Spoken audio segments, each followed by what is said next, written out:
Hello students, ఈరోజు మన class Andhra Pradesh పునర్వ్యవస్థీకరణ చట్టం 2014 ఏపీపీఎస్సీ వారు నిర్వహిస్తున్నటువంటి అనేక పోటీ పరీక్షలలో మన ఏపీ బైఫర్కేషన్ కోసం అనేక ప్రశ్నలు రావడం జరుగుతుంది.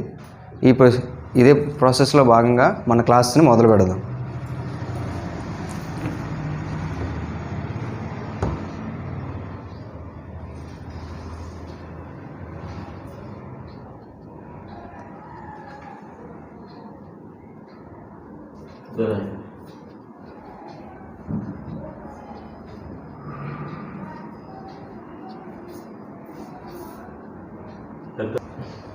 ఈ చట్టంలోని మొత్తం 12 భాగాలు, 13 షెడ్యూళ్ళు, 108 సెక్షన్లు ఉన్నాయి.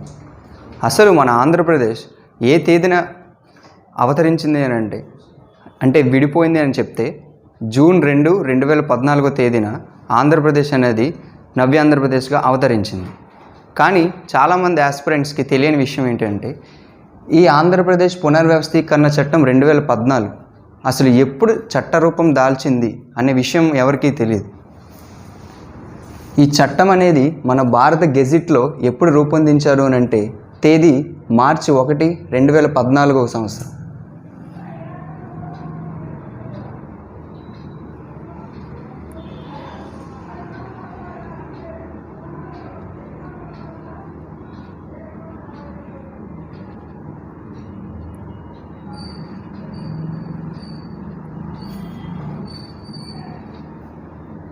ఒకటి 2014 తేదీన ఈ చట్టాన్ని ఈ యొక్క తేదీన గెజెట్ రూపంలో పొందడం జరిగింది. ఈ షెడ్యూల్లో ముఖ్యంగా 12 భాగాలు, 13 షెడ్యూళ్ళు, 108 సెక్షన్లతో మొత్తం ఒక లిఖిత రూపంగా ఈ చట్టంలో పొందుపరచడం అనేది జరిగింది. ముందుగా 12 భాగాలు, 13 షెడ్యూల్,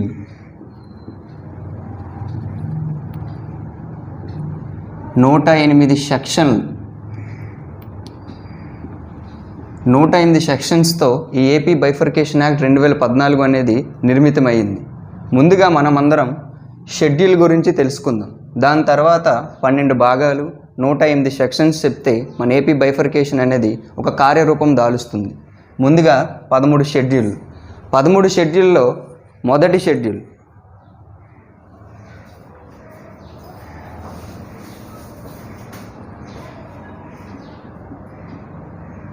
ఒకటవ షెడ్యూలు. ఈ 1వ షెడ్యూల్ దేనికోసం చెప్తున్నారంటే రాజ్యసభలోని 18 మంది సభ్యులను ఏపీ విభజన తరువాత లాటరీ విధానంలో ఆంధ్రప్రదేశ్కు 11 మంది సభ్యులను, తెలంగాణకి 7 మంది సభ్యులను కేటాయించడం జరిగింది. రాజ్యసభలోని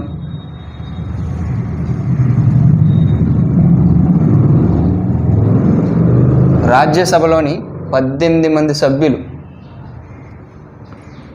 18 మంది సభ్యులను ఏపీ విభజన తరువాత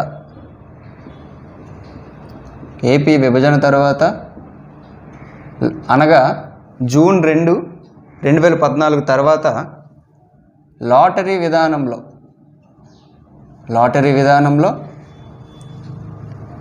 ఏపీకి 11 మంది సభ్యులను మరియు తెలంగాణకి 7 సభ్యులను కేటాయించడం జరిగింది. ఈ 1వ షెడ్యూల్ చాలా జాగ్రత్తగా చూడండి.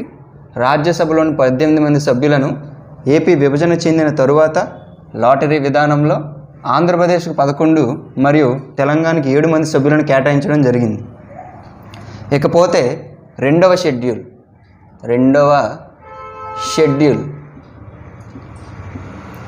ఈ 2వ షెడ్యూల్ దేనికోసం చెప్తుంది అని అంటే రిజర్వేషన్ల కోసం చెప్తుంది. ఏ రిజర్వేషన్ల కోసం అంటే ఎస్సీ ఎస్టీ వారి రిజర్వేషన్ల కోసం చెప్తుంది. రిజర్వేషన్లు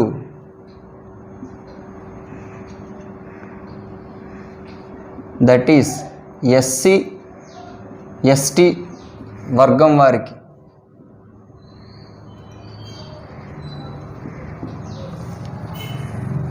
ఆంధ్రప్రదేశ్కి కేటాయించిన 25 లోక్సభ సీట్లలో ఎస్సీ వర్గం వారికి 4, ఎస్టీ వర్గం వారికి 1 సీటు కేటాయించడం జరిగింది. 25 ఏపీ లోక్సభ సీట్లలో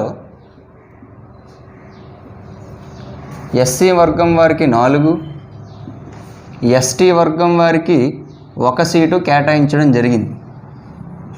అదేవిధంగా ఏపీకి అంటే ఆంధ్రప్రదేశ్కి కేటాయించిన 175 విధానసభ సీట్లలో ఇక్కడ గమనించాలి విషయం ఏంటి అంటే లోక్సభ వేరు, విధానసభ వేరు.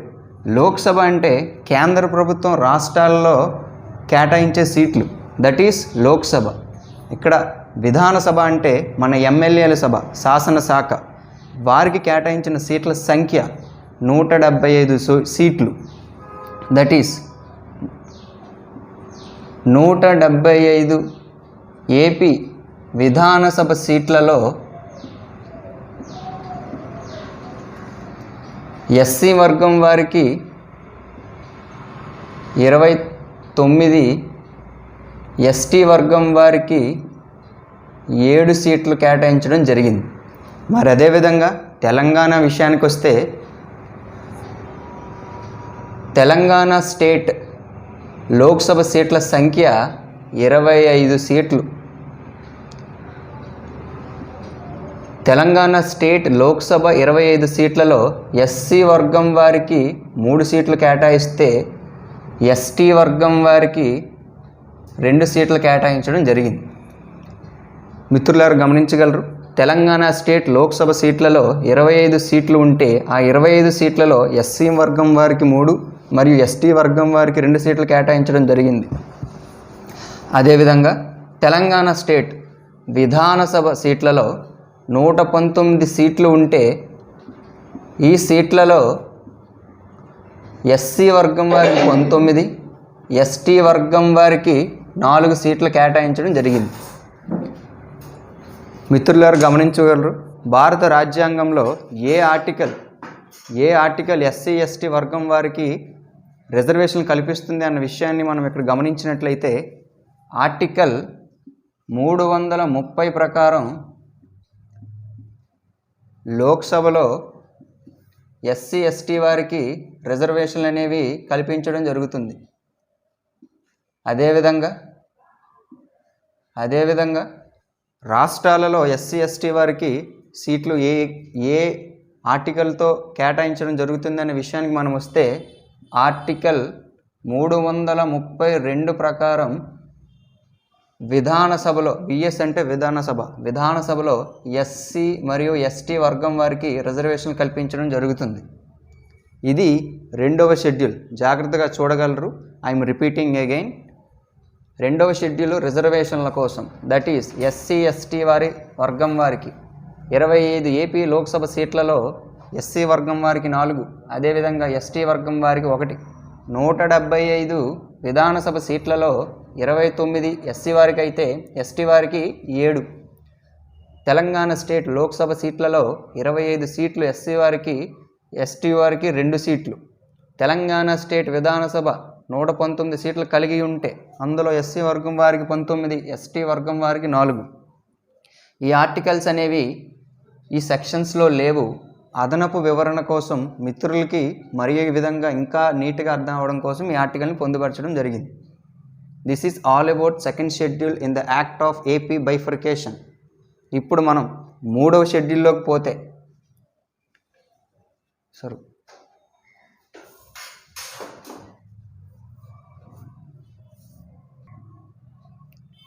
ఇప్పుడు మనం 3వ షెడ్యూల్ కోసం తెలియజేస్తున్నాం. 2వ షెడ్యూల్ రిజర్వేషన్ల కోసం తెలియజేస్తే ఈ 3వ షెడ్యూల్ అనేది నియోజకవర్గాల పేర్ల గురించి తెలియజేస్తుంది. ఏ నియోజకవర్గాల పేర్ల గురించి అని అంటే ఇక్కడ చూశారు 25 లోక్సభ సీట్లు ఉంటాయి.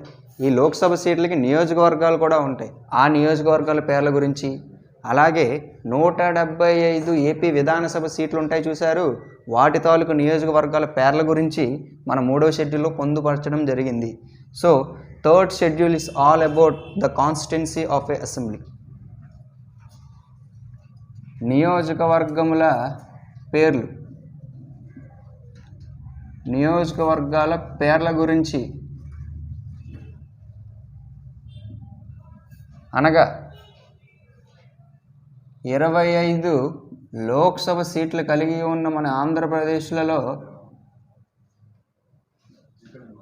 తాలూకా సీట్లు వాటి యొక్క తాలూకా వాటి నియోజకవర్గాల పేర్ల కోసం మరియు అదేవిధంగా 175 విధానసభ సీట్లలో తాలూకా నియోజకవర్గాల పేర్ల గురించి తెలియజేస్తూ ఉంది. ఇది నియోజకవర్గాల పేర్ల గురించి. రేపొద్దున్న క్వశ్చన్ ఫ్రేమింగ్ ఏ విధంగా ఉండబోతుంది అని అంటే, నియోజకవర్గాల పేర్ల గురించి ఈ యొక్క చట్టంలో తెలియజేసే షెడ్యూల్ ఏమంది అని అంటే 3వ షెడ్యూల్ అని మీరు ఆన్సర్ చేయడం జరుగుతుంది.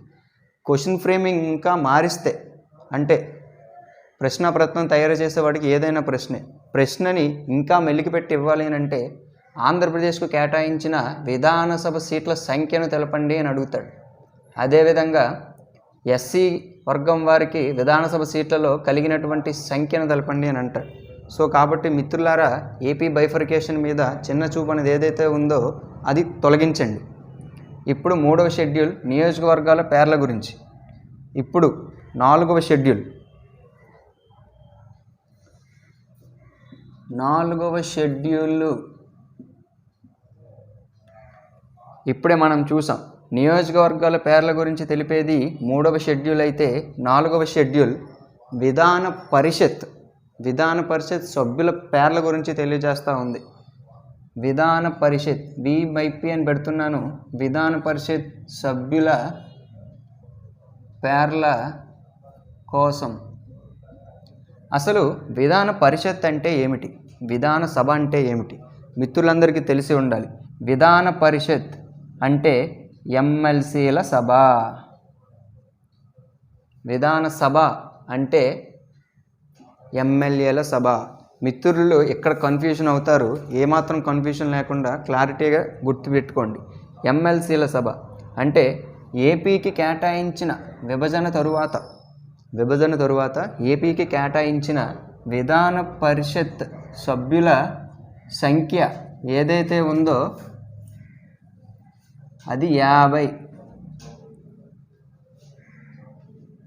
ఏపీ మరి తెలంగాణ రాష్ట్రానికి కేటాయించిన విధాన పరిషత్ సభ్యుల సంఖ్య 40.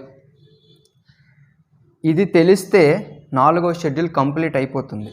కానీ విధాన పరిషత్ సభ్యులు ఎలా ఎన్నికవుతారు, ఏ విధంగా ఎన్నికవుతారు అనేది ఇక్కడ చిన్న వివరణ ఇస్తాను. విధాన పరిషత్ సభ్యులు 5 రకాలుగా ఎన్నికవుతారు. 1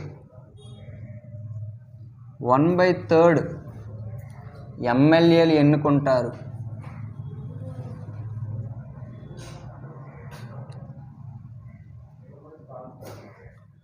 గమనించాలి మిత్రులారా, విధాన పరిషత్ సభ్యులు విధాన పరిషత్కి ఏ విధంగా ఎన్నుకుంటారంటే 1/3 ఎమ్మెల్యేలు ఎన్నుకుంటారు. 2 1/3 స్థానిక సంస్థల ప్రతినిధులు ఎన్నుకుంటారు. స్థానిక సంస్థల ప్రతినిధులు ఎన్నుకుంటారు. గమనించాలి మిత్రులారా.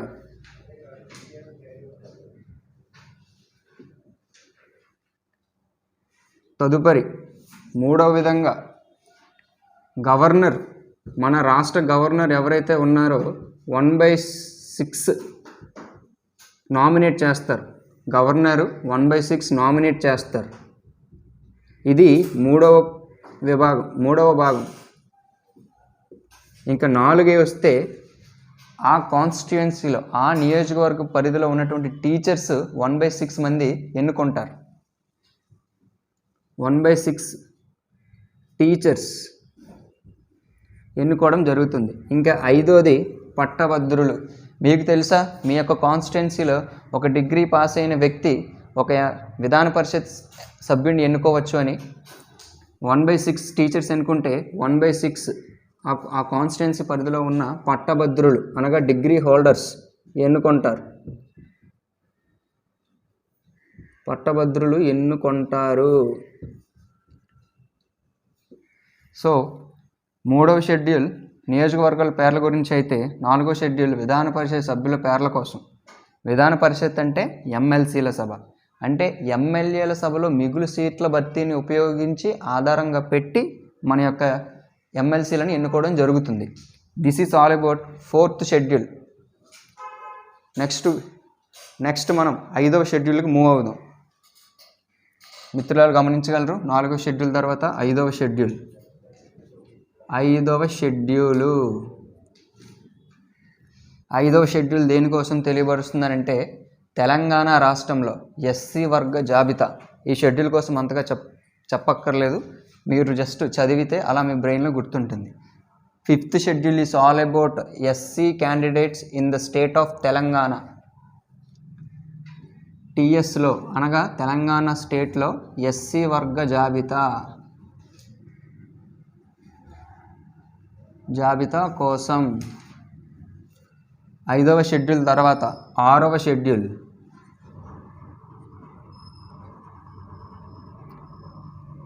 టీఎస్లో అనగా తెలంగాణ స్టేట్లో ఇప్పుడు ఎస్సీ వర్గ జాబితా అయిపోయింది కాబట్టి ఇప్పుడు ఎస్టీ వర్గ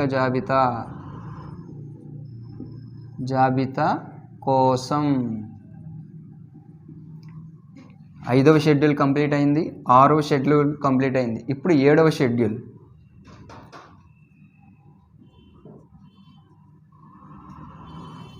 7వ షెడ్యూల్ నిధుల జాబితా కోసం తెలియజేస్తూ ఉంది.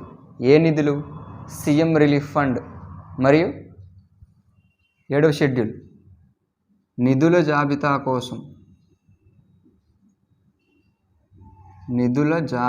కోసం తెలియజేస్తుంది. మిత్రులారు గమనించగలరు, 6వ షెడ్యూల్ తర్వాత 7వ షెడ్యూల్. 7వ షెడ్యూల్ నిధుల జాబితా కోసం తెలియజేస్తుంది. ఏ నిధులు? గమనించగలరు, 7వ షెడ్యూల్ నిధుల జాబితా కోసం తెలియజేస్తూ ఉంది. ఏ నిధుల జాబితా? దట్ ఈస్ 60 ఈ చట్టంలో చెప్పినట్టు విధంగా 69 రకాలైనటువంటి నిధుల జాబితా కోసం తెలియజేస్తూ ఉంది. అందులో 2 చెప్తాను. ఒకటి సీఎం రిలీఫ్ ఫండ్. ఫర్ ఎగ్జాంపుల్కి చెప్తాను, సీఎం రిలీఫ్ ఫండ్ అంతే. ఇప్పుడు నెక్స్ట్ మూవ్ టు ద 7వ షెడ్యూల్ తర్వాత 8వ షెడ్యూల్. 8వ షెడ్యూల్ మరియు చాలా ఇంపార్టెంట్ అయిన షెడ్యూల్ పెన్షన్ల పంపిణీ.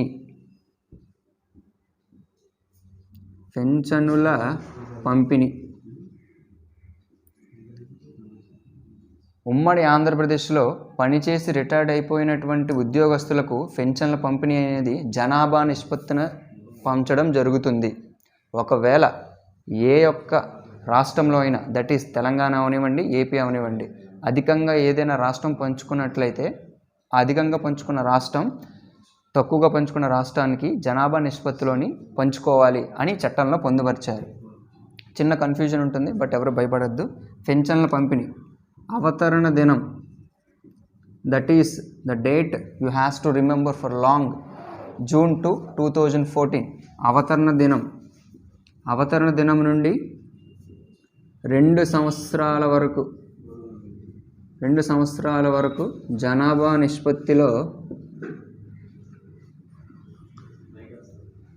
నిష్పత్తిలో పంచుకోవాలి. అధికంగా ఒకవేళ పంచుకున్నట్లు, మిత్రులారు గమనించగలరు, పంచుకున్నట్లు అయితే వాటిని కూడా జనాభా నిష్పత్తిలో పంచుకోవాలి. This is all about 8th schedule is a distribution of pensions. 9th schedule కార్పొరేషన్లు. 9th షెడ్యూల్ దేనికోసం తెలియపరుస్తూ ఉందంటే కార్పొరేషన్లు. దట్ ఈస్ ఉమ్మడి ఆంధ్రప్రదేశ్ కోసం కేంద్ర ప్రభుత్వం చేసినటువంటి కార్పొరేషన్లు ఉంటాయి చూడండి, అవి అవతరణ దినం తర్వాత ఏ స్టేట్కి ఆ స్టేట్కి వెళ్ళిపోతుంది. కార్పొరేషన్స్, దట్ ఈస్ ఏపీఎస్ఆర్టీ అవ్వచ్చు, అలాగే that is NTPC, national thermal power corporation కూడా అవ్వచ్చు. ఇప్పుడు తెలంగాణకి వేరే యొక్క టీఎస్పీఆర్టీసీ ఉంది, తెలంగాణ కూడా ఎన్టీపీసీ కూడా ఉంది. ఇది 9th షెడ్యూల్. ఇప్పుడు 10వ షెడ్యూలు విద్యా సంస్థలు, శిక్షణ అభివృద్ధి సంస్థలు. ఉమ్మడి ఆంధ్రప్రదేశ్, అటు తెలంగాణకి ఇటు ఆంధ్రప్రదేశ్కి కేంద్ర ప్రభుత్వం చేసినటువంటి ఉన్నత విద్యా సంస్థలు శిక్షణలు ఏపీ విభజన చెందిన తర్వాత వేరువేరుగా వెళ్ళిపోతాయి. That is belongs to in the schedule of 10th. మిత్రులారు గమనించగలరు.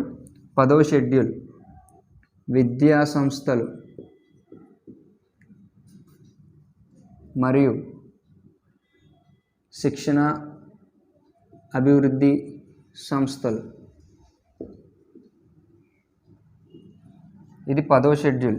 11వ schedule the most important and the very prominent in the among all those schedules.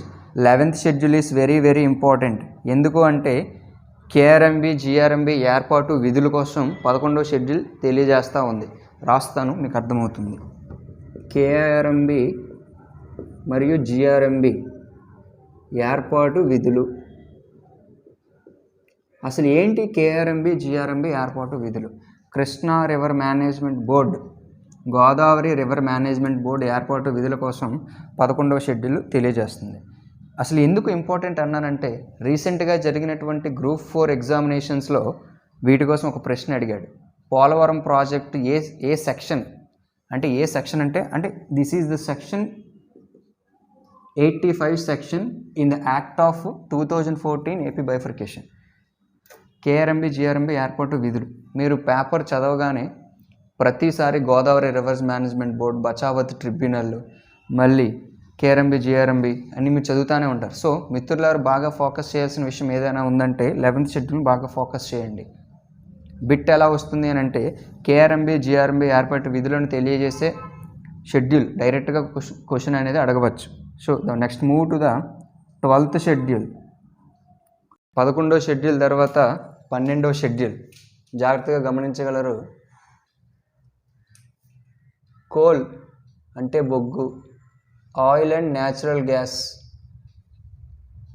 సహజ వాయువు, పెట్రోలియం ఉత్పత్తులు మరియు కరెంటు, వీటి కోసం 12th షెడ్యూల్ చూపిస్తుంది. కోల్ అంటే సింగరేణి కంపెనీ క్యాలరీ లిమిటెడ్, వాటి యొక్క ఉత్పత్తిలో 51% ఏపీకి మరియు 49% కేంద్ర ప్రభుత్వానికి వెళ్తుంది.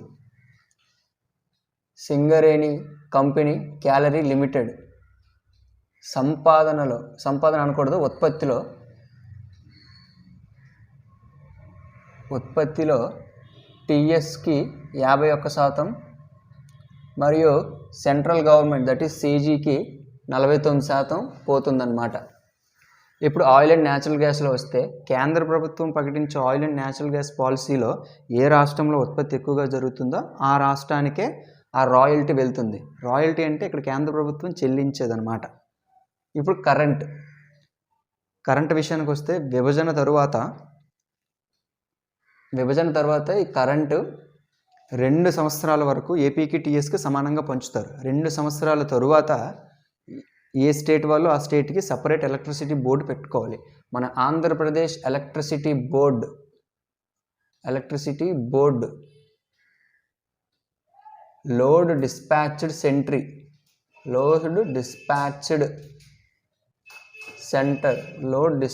Centre that is located in head quarters Bengaluru కేంద్రంగా పనిచేస్తుంది. This is all about 12th schedule. 13th schedule ఇక్కడ రాస్తాను మిత్రులారా. 11 మౌలిక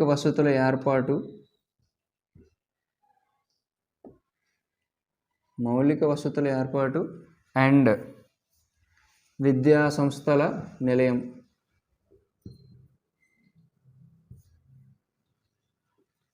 ఈ 13వ షెడ్యూల్ కూడా చాలా ఇంపార్టెంట్. రీసెంట్గా జరిగినటువంటి గ్రూప్ 4 ఎగ్జామినేషన్లో ఈ మౌలిక వసతుల ఏర్పాటు గురించి ఒక ప్రశ్న వచ్చింది. కాకినాడ దగ్గర ఉన్న ఏ పోర్టుని కేంద్ర ప్రభుత్వం అభివృద్ధి చేస్తుంది అని ఒక ప్రశ్న వేశాడు. కాకినాడ దగ్గర అంటే మనందరికీ బాగా గుర్తు రావాల్సింది దుగ్గరాజపట్నం పోర్టు, అది బిట్ అన్నమాట. సో మౌలిక వసతుల ఏర్పాటు 13వ షెడ్యూల్ కోసం మీరు చాలా జాగ్రత్తగా చూడండి. ఇక్కడ రాస్తున్నాను. అంటే చెప్పారు, ఇంకా మనకి కంప్లీట్ చేయలేదు. ఏపీలో కాకినాడ, దుగ్గరాజపట్నం పోర్టు అభివృద్ధి పనులు ఇంకా పెండింగ్లోనే ఉన్నాయి. దీనికోసం బిట్ అడిగాడు కాబట్టి కంపల్సరీగా మీరందరూ ఆలోచించి చదవాల్సిందే. అండ్ ద నెక్స్ట్ విద్యాసంస్థల నిలయం. విద్యాసంస్థలు ఏంటంటే అంటే దట్ ఈస్ ఇక్కడ రాస్తున్నాను, జాగ్రత్తగా చూడండి. ఎయిమ్స్ తిరుపతి ఒక సెంట్రల్ ట్రైబల్ యూనివర్సిటీ మన విజయనగరంలోనే ఉంది, గాజుల రేఖ దగ్గర. Central tribal university at the date VZM. మరి ఒక central university and petroleum university, ఇటువంటి విద్యాలయాలన్నీ స్థాపిస్తామని 13 షెడ్యూల్లో పేర్కొన్నారు. Thank you.